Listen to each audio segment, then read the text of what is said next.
Today, we're addressing some of the main questions around GA4. What is GA4 exactly, and what kind of issues is it trying to solve? What are the main differences between GA4 and Universal Analytics? What are the main milestones of this rollout, and how should organizations prepare for that? What is the real impact on marketing and measurement? Do measurement strategies need to change? What kind of skills do organizations need to have access to fully leverage this tool? So let's jump right in, and I want to welcome Inês and Ricardo. So I'm going to start with the ladies, okay? Ricardo, hope you don't mind. Inês, so in a nutshell, what can we expect from GA4, and what kind of issues does it solve? Can you give us a few use cases as well? Sure. Thank you so much. So as you have very well shared, we have a big challenge ahead of bigger privacy, right? Which is all we all want, but we still want to measure, and we still want our campaigns to be more efficient. So we needed a big shift and change in our analytical platforms to solve for that. And there's many aspects in GA4, many new solutions, but I would highlight two. The first one is it basically helps marketeers measure, plan, and activate their campaigns, right, with robust measurement in a privacy world. And it does this in two ways. The main one is it gives us better holistic view of our audiences and of our customers. And why does it do this? It does this because it has better integrations with platforms, and it has better integrations with devices. For example, one of the most mentioned one is the App plus Web. We had Firebase in one side, we had analytics, we were trying to do great, but it was not perfect. So we needed to change that, and this is a huge milestone. It's also best suited for cross-device, cross-platform. And for example, even YouTube, and YouTube is our nature platform, but still, because we were so much based on clicks, conversion clicks, and not on metrics and impressions, we were not really measuring well, for example, YouTube, and that's also better addressed. So I would say the big win here is that through this better integrations, it provides us a more holistic view of the customer, and also how it goes on its journey amongst different platforms, different networks, etc. And regarding a use case, and unfortunately we cannot mention the name of the company, but there's this German e-commerce company who's thankfully already well ahead on this journey. And they not only moved to GA4, but also, and this is a point that I forgot to say, there's also some solutions that helps us measure better. One of them, for example, is consent mode. And what consent mode does is basically estimate the number of people who did not allow or did not permit their cookies to be tracked. And by doing so, it can estimate the behavior and conversions and clicks and any metrics in a more meaningful way. And so this company, they moved to GA4, but they also implemented the consent mode. And just by having a better measurement settlement, just through that, they saw an increase in 20% in conversions. Okay, some of those 20% were more conversions, sure, because they were measuring better, but a lot of them were being attributed to organic because they were not being measurable. So the impact of the campaigns they were already making was not being correctly measured, and therefore they could not optimize it better. So this is a very important aspect, because you will take the most of GA4, the more robust measurement you have. And I think this is a very simplistic but very clear example of how that matters and how that improves your measurement and therefore your activation. I would say the second biggest leap in GA4 is its capacity for predicting the future. Again, this is very important. So we need solid modeling that enable us to measure well today and close all the gaps that will slowly start having with the cookieless world, we can even better predict. And this is very important, right? Marketers today are very focused on today. They're very focused on efficiency and reducing the costs per conversion or maximizing the ROI. But in truth, we know that some customers, they purchase again. Some customers, they purchase other products. Some purchase, they have different values. So by providing strong predictive modeling, by enabling us to predict the behavior of the audiences, it enables us to optimize our campaigns towards what we call lifetime value. And this is huge, right? And we have another case study, and this one everybody knows is Warner Media. Again, when they moved to GA4, they did the correct measurement setup. They didn't settle for consent mode. They also applied another tool, which is enhanced conversion. And enhanced conversion is more based on your own user. So as long as the user has login into your site, even if their cookies are deleted, it enables you again to track their behavior. So once more, it's closing the gap. And Warner, they use applied consent mode, they apply enhanced conversions, they moved to GA4, and what do? They started enabling predictive audiences and started to predict what would be the audiences that would purchase more tickets, and they would bid towards those audience. And again, they got 21% more sales tickets just because they got the right measurement setup, and they started using some of the strong features of GA4 to better optimize towards lifetime value. And by the way, they're not stopping here. I think it's very important that it's always a journey, right? You have the right measurement setup, you start analyzing well, and then you start building on top of it. And then what they're doing now is they're working on optimizing the full funnel and trying to optimize the customer journey, again, to improve efficiency. And I think this is very important. It's always a journey. And there's so much that we can do to leverage the power of GA4. But again, if I would summarize two, holistic view of the customer and the capacity to optimize towards longer term. So Inês, just one more question for you. So what can you tell us about the timings? How is the rolling out coming to be? What is actually happening and when? And what do companies need to have in mind? Okay, so there's a lot of questions on when will we need to start using GA4.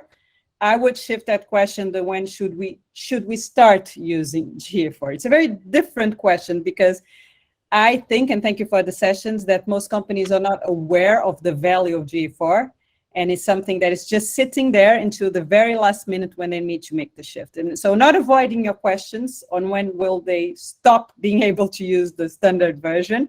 So those who have the standard version of Google Analytics will stop seeing measurement on July 2023. So, but the standard, the free version of Universal Analytics, that's it? That's July 2023. Okay. Well, they will stop seeing hits. We'll stop measuring. They'll stop having visibility.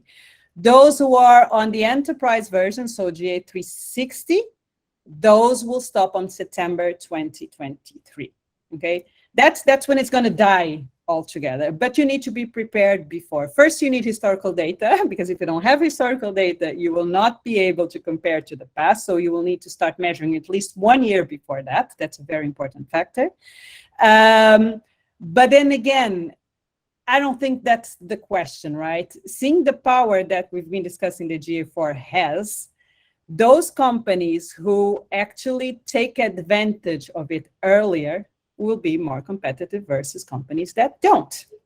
Okay, take an example. Imagine a company who's today optimizing for today super efficient campaigns, but with a not so robust measurement, right? Versus a company who has a solid, robust measurement, solid modeling that can truly see the measurement of the customer and is already optimizing towards lifetime value.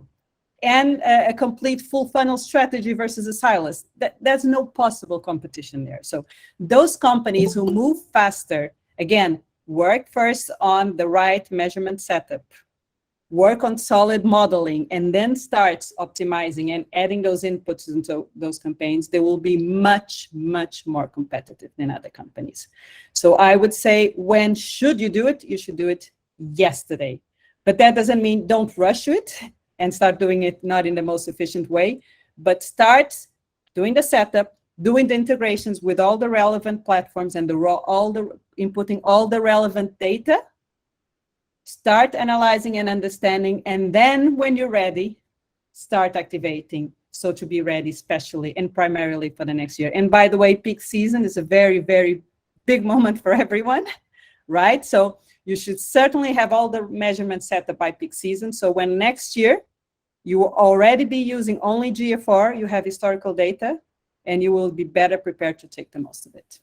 And you can compare year-on-year trends. Very important. If you don't do the setup today, you won't be able to compare the peak season of next year to the peak season of this year. So that's very, very critical. So Inês, just I have a question now for Ricardo, but before we jump to that, so the recommendation, from what I understand, is to keep for now both versions running on your digital asset, right? To keep to allow GA4 to acquire data, right? Exactly. Acquire data, acquire knowledge, learn. We all know that algorithms need to learn.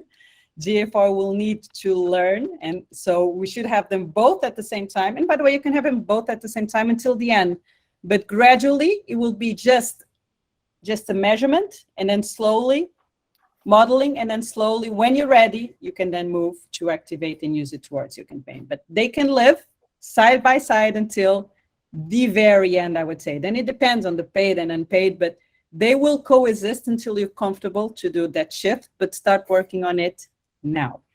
Perfect. Thank you so much. No worries. So Ricardo, now up to you. So tell us a little bit about, from your technical perspective, what are the real main differences between GA4 and all the previous versions of GA, and especially Universal Analytics? Can you also provide some examples of that, of those key differences? Yeah, sure. I think, João, there's one main key difference, and that is the measurement model that they use. As you know, Universal Analytics uses a measurement model based on sessions and page views that translate to it.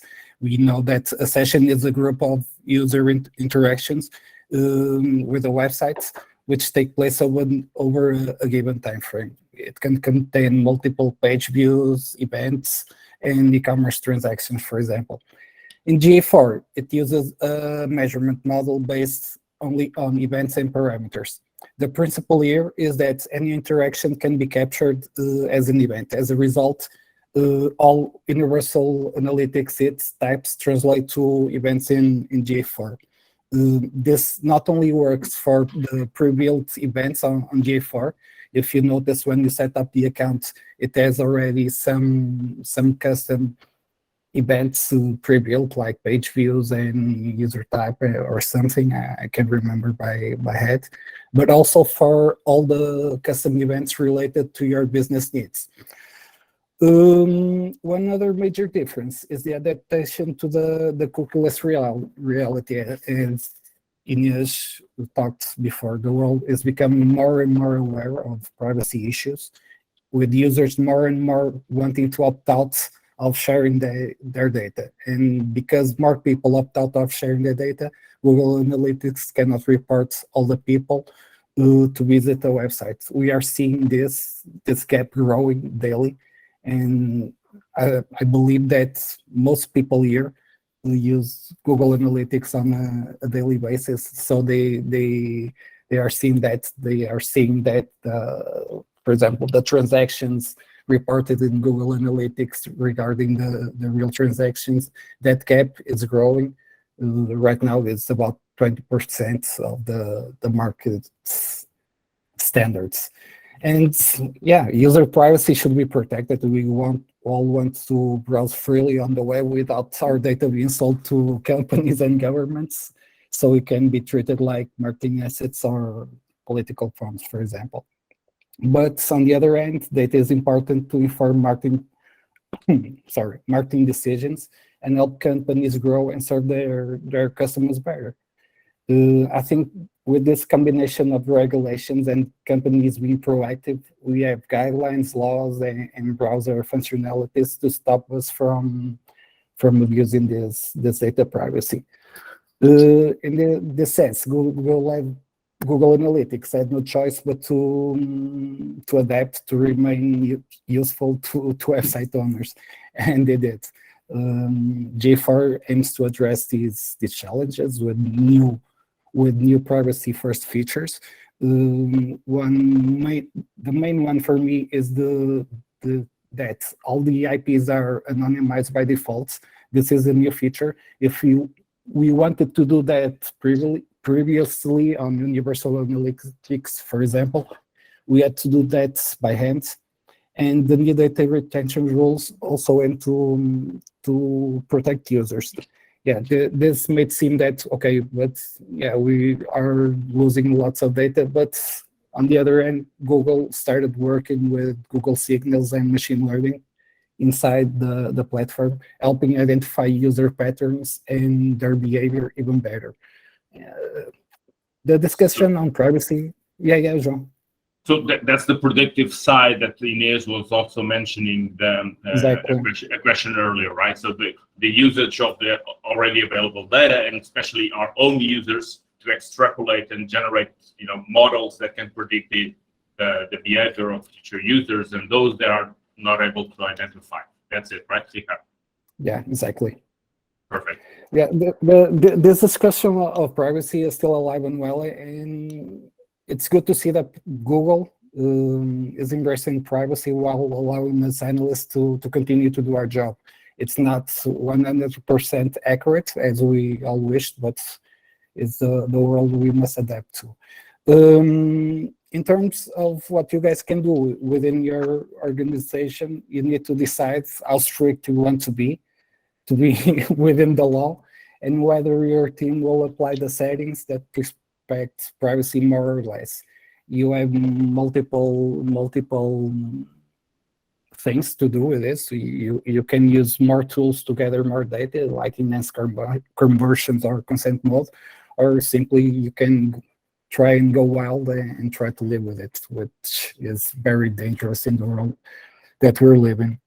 One other thing, and we're talking about differences, and you mentioned a few, and those are already very significant.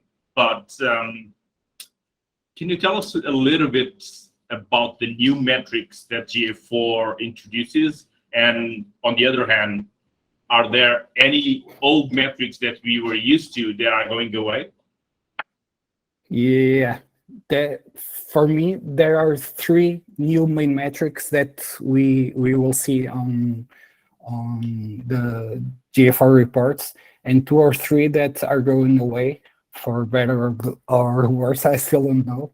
Time will tell. But the 3 new ones, and these are all related to the user experience that I talked before, are the first one is engaged session. What's an engaged session? According to Google, the engaged session is a metric that counts the sessions that lasted longer than 10 seconds, or add a conversion event, or add 2 or more screen views. Yeah, I think that's it. What does this mean? We are only measuring those sessions that really count, that the user really is engaged to our sites or to our contents. Then we have the second one, the average engagement time per session. Google says that this is the user's engagement duration per section.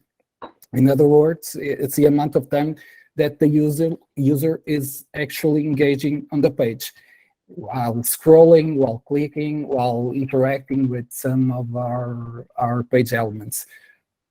User experience again. And then we have this is almost redundant, but people like to have it. It's the engagement rate. Basically, it's the ratio of engagement sessions relative to the totality of sessions. Imagine, João, if you have 1,000 sessions in your website, and you have only 150 of them are qualified as engaged sessions, your engagement rate would go to 15%. Those are the kind of macro metrics that boards and people like to see. None of these metrics are available in Universal. They replace some metrics that are no longer available in GA4, such as average session duration, pages per session, and for me, the big one is the bounce rate. I think the loss of bounce rate is particularly notable because it was one of the main metrics that we used in macro reports. Other than this, there are some cool metrics like lifetime value, for example. It helps you understand how valuable your users are to your business based on lifetime performance. The people here who work in performance marketing really know how big this metric is, and it's really cool to have a custom design platform, analytical platform such as GA4 to have it already built in. You can use this metric in combination with acquisition sources to identify the most effective allocation to your marketing resources to get those specific users.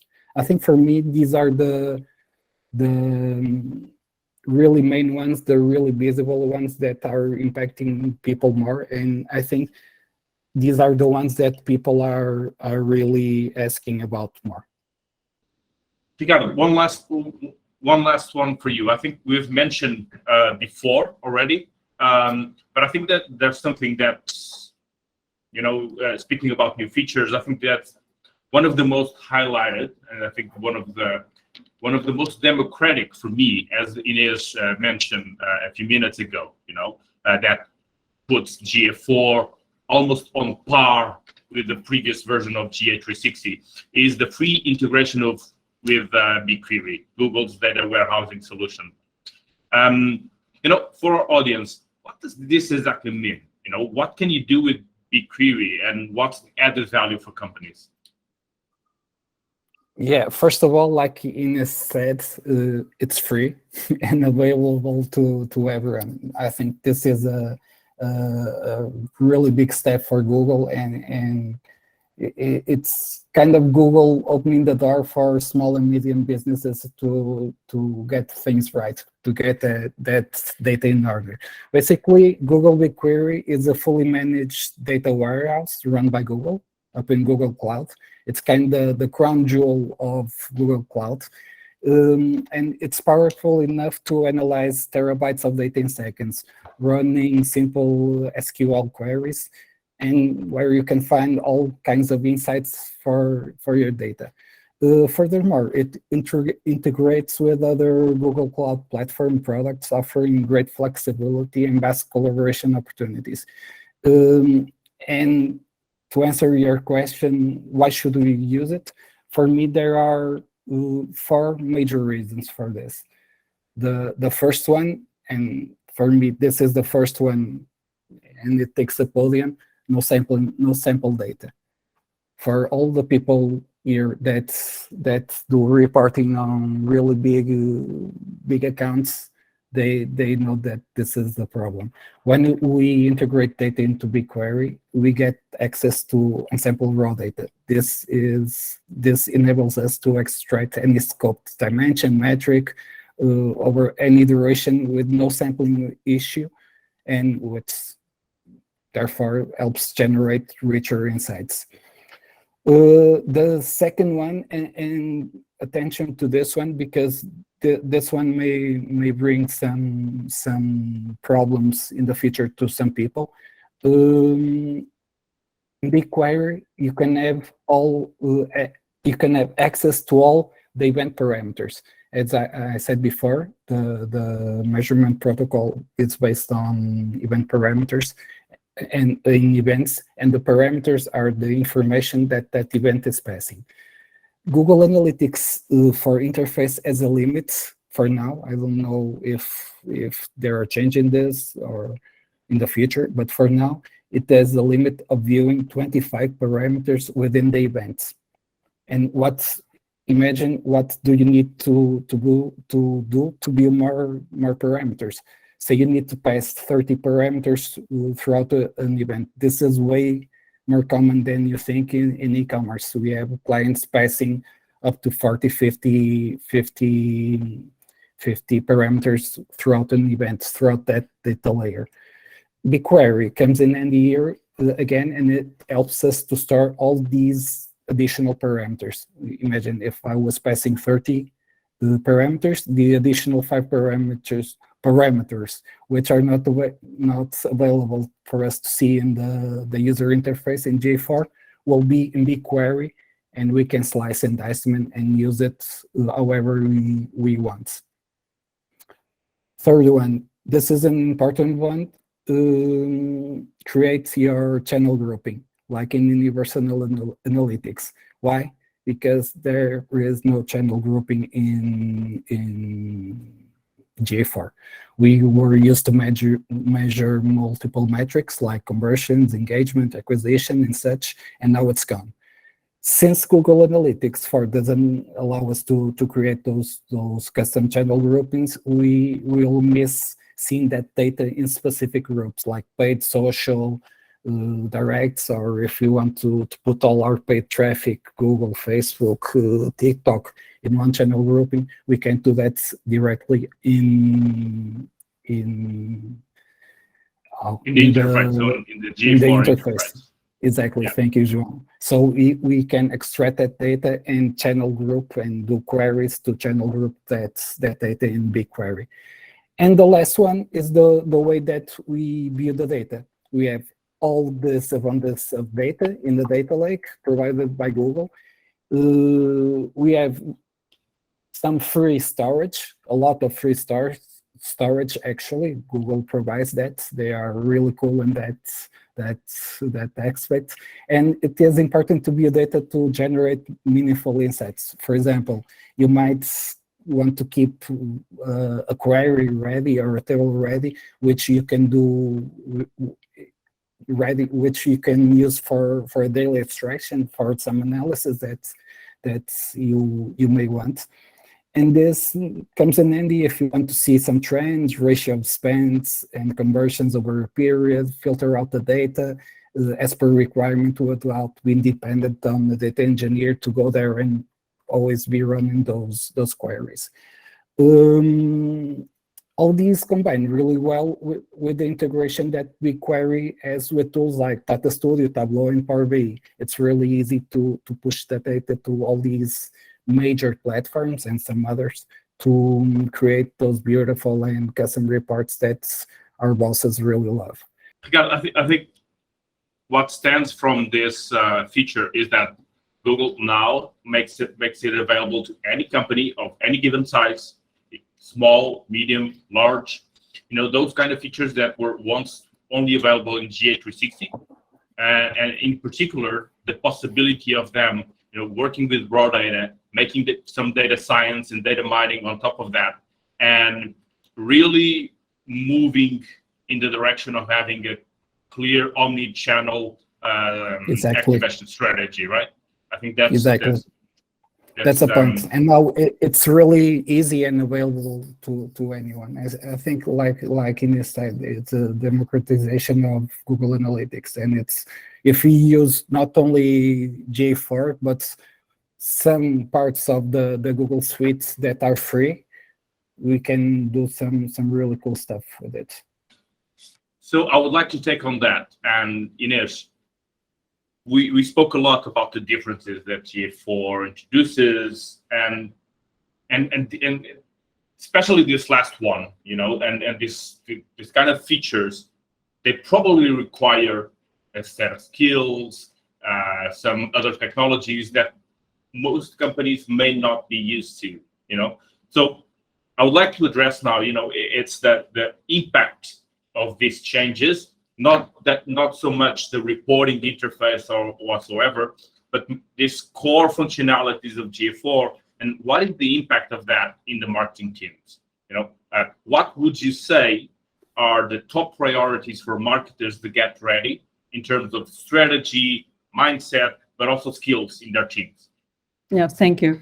So I think from all we've been hearing till now, it's becoming clear that even though we're talking about marketing and even though we're talking about online metrics, GA4 accelerates a movement that was already happening, which is to have a better user-centric, omni-channel, omni-platform, omni-network vision.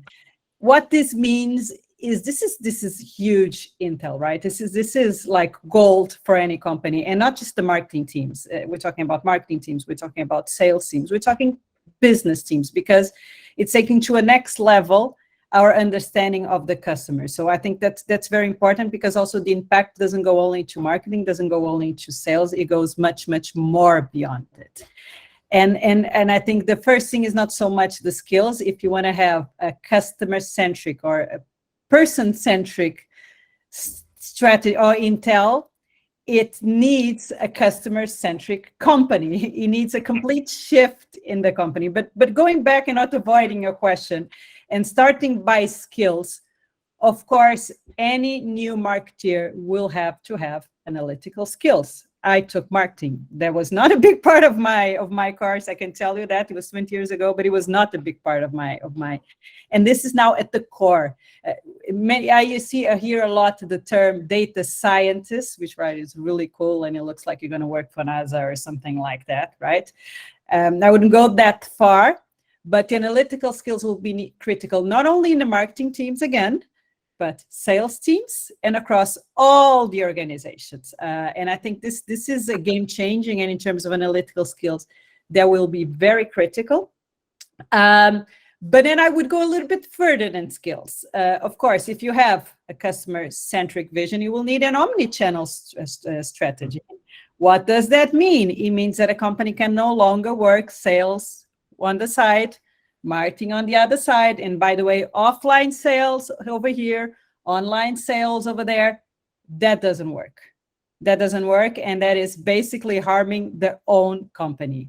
And it's amazing how many companies still work like that in silos. They not only don't cross the data, they don't share the data across the organization, and they don't act in a user-centric way. For example, and sometimes they do even compete. No, they compete. That's exactly the point. So I work in sales, and I have many customers, for example, who did not want even just know the impact of their investment on offline sales, let alone bid towards it, because they have a closed budget, they have concrete KPIs, and they don't want to be spending their budget to promote offline sales.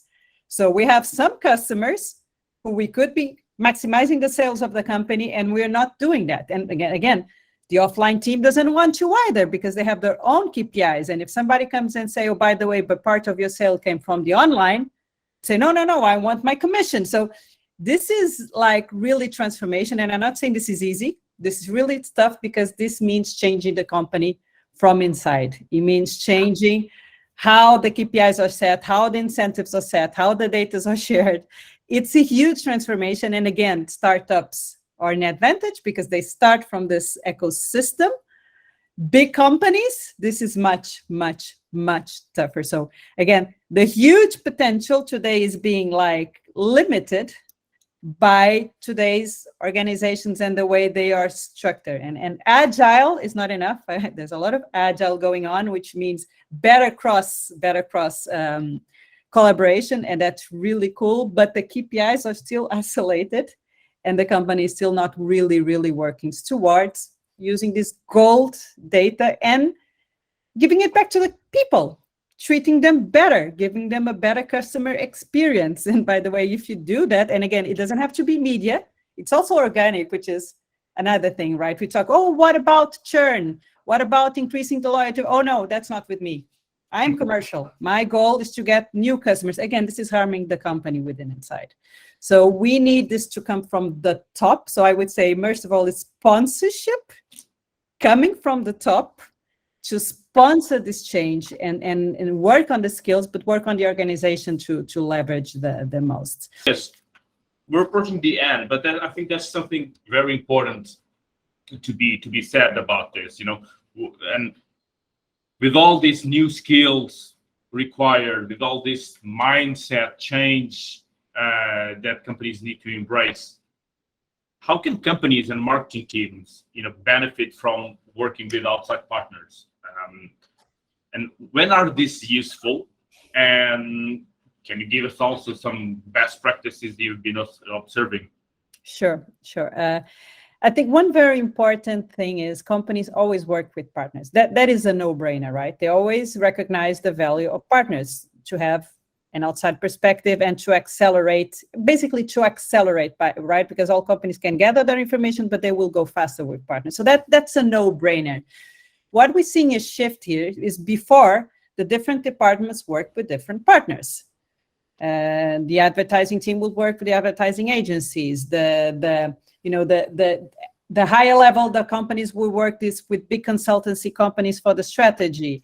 So we have these different partners: advertising agencies, marketing agencies, media agencies, consultancy companies, etc. Again, silos, right? The thing is, everything is blending. Data and tech, again, is all over and across the board. So we started seeing new partners, which are data and tech. And this is the thing. Normally, they talk more today to the marketing, because the impact on GA4 and the GMP stack is more direct in marketing, but as we say, it goes much beyond. And as we start connecting to other platforms, for example, in cloud, it can go much beyond. So it's across the board. And again, this is very difficult for companies. They don't know where they fit, who to talk. And normally, if you go and talk to marketing don't have that much budget. They are like, I won't say privileged, they are promoted and they are valued for saving money, and they have media budget. They don't have consultancy budget. So this is a challenge. And again, the perception of the value of data tech companies is very important. Another misconception is you think, okay, technology empowers me, right? I've got all this data, I've got all this technology, I can do it by myself. I don't need powers. I have access to everything. Again, another very, very dangerous misconception. And again, I came from sales, and the amount of time I don't want to say wasted, it's never wasted. We invested in training the marketing teams because they wanted to know everything to the smallest details, was not invested in managing their campaigns, in accelerating. So the thing is, again, acceleration is the term.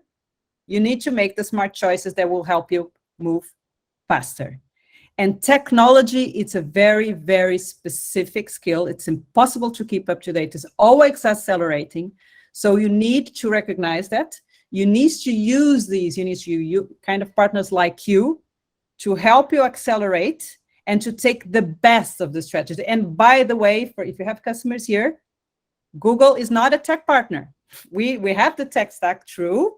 We are sellers and we are maybe consultants, okay? We're always going to share with you this cool stuff that we have. We're always going to give you use cases and show you possible usages, but the how and the best way for you, this is something that you need to decide, and the tech partner needs to help you. It cannot be done alone, or it can be done alone, but it will be done slower.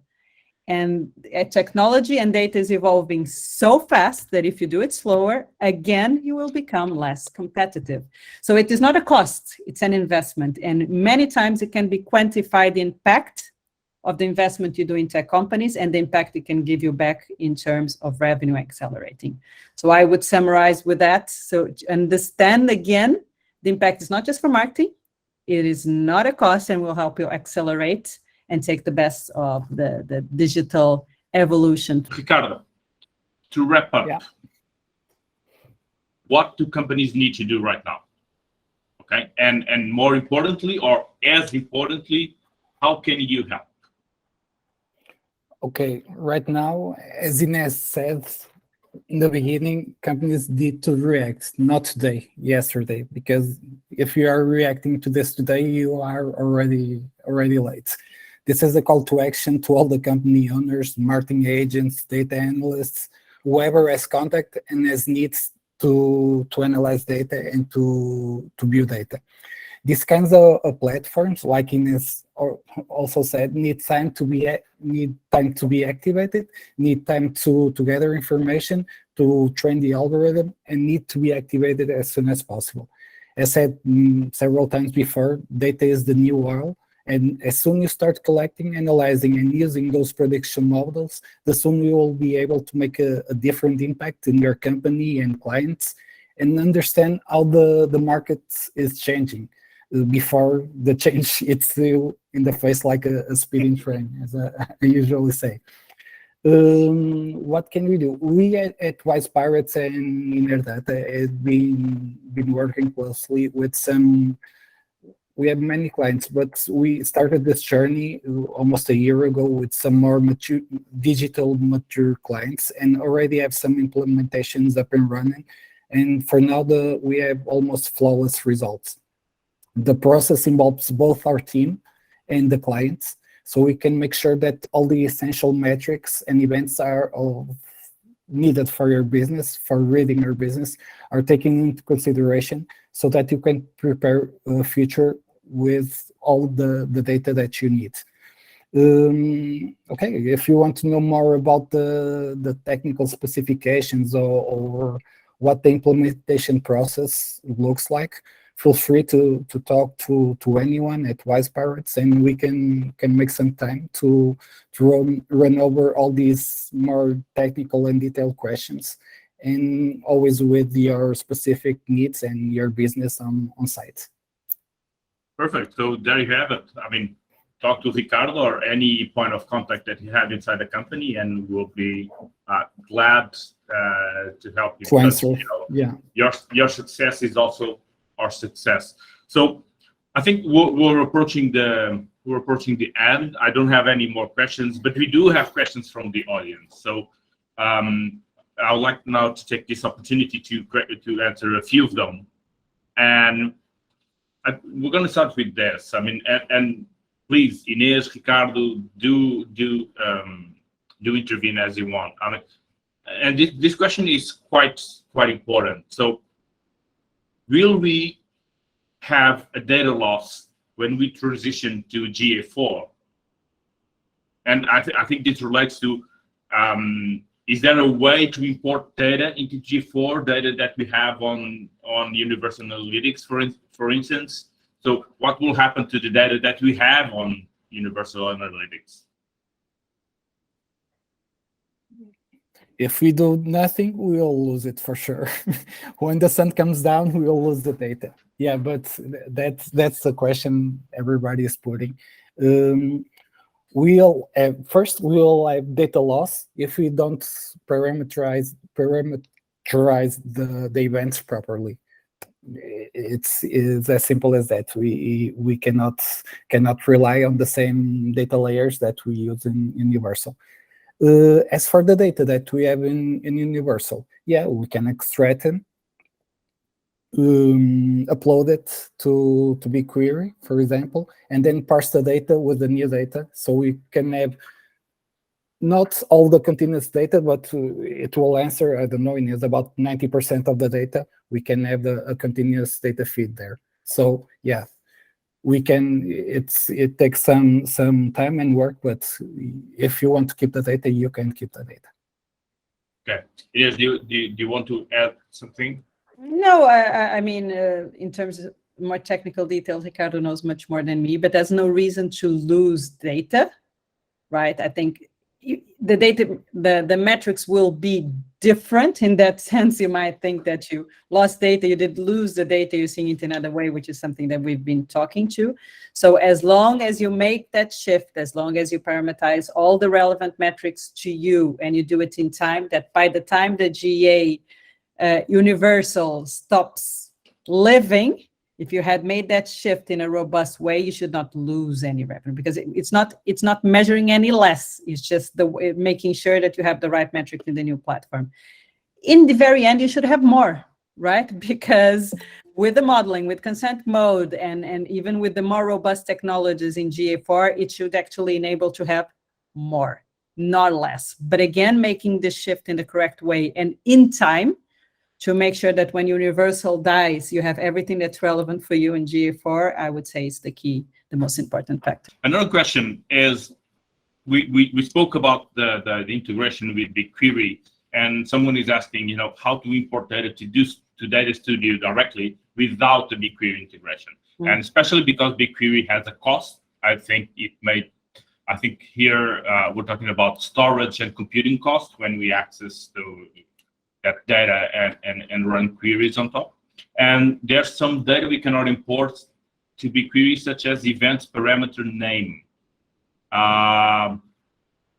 Who wants to address it? You have you don't need to push your data to BigQuery in order to have it in Data Studio. You have a direct connection. The thing is that that connection might not be completely over, and there might be some parameters that still don't appear in that connection. That's perfectly normal. For example, every time Google makes a change in Google Ads, it takes some time to see that. I don't know if you guys saw in this year, in January, when PMax was released, for example, we only had that in Data Studio about April. So you have to understand that this is a process. It's not over by far. So every month there are new features coming out, new add-ons to the integration. But the thing is, you don't need BigQuery to report it on Data Studio. You have the direct connection. Maybe not all the metrics are there yet and the dimensions, but I'm sure that they will be in the future. I think we still have time for one more. And this last one is actually pretty interesting as well. So can we activate enhancing commerce in GA4, or will we only have the revenue and product details values if the data layer is complete, and if we create events and parameters for the data we want to collect? I think we need to forget some terms that we use. For example, enhanced conversion basically was a grouping of data layers, mainly specifically designed for e-commerce. You have to understand that all of that needs to be parameterized. I'm sorry, I'm losing my voice and my dyslexia is kicking in. So basically, you need to treat every single event, e-commerce or lead gen, as a single event. You need to build the parameters that you need. You need to see if all the parameters are there, if the data layer is collecting all the parameters, and by then it will show on your GA4 account. You can use it for reporting. You can use all that data. You have no parameters limit, so feel free to use them all. Yeah.